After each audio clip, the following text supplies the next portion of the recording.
Hello guys, আজকে আমি বেড়াতে এসেছি ফরিদপুর জেলায়। ফরিদপুর জেলার কথা বললেই মনে পড়ে যায় কবি জসিম-উদ্দিনের কথা।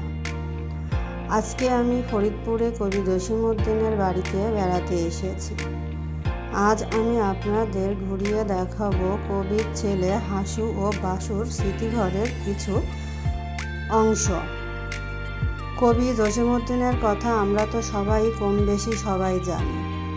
তো আজকে আমরা কবির ছেলে হাসু ও বাসুর কিছু ছোটবেলার ছবি এবং তাদের কিছু স্মৃতি জাদুঘরের অংশ আজকে আমরা আপনাদেরকে ঘুরে দেখাবো।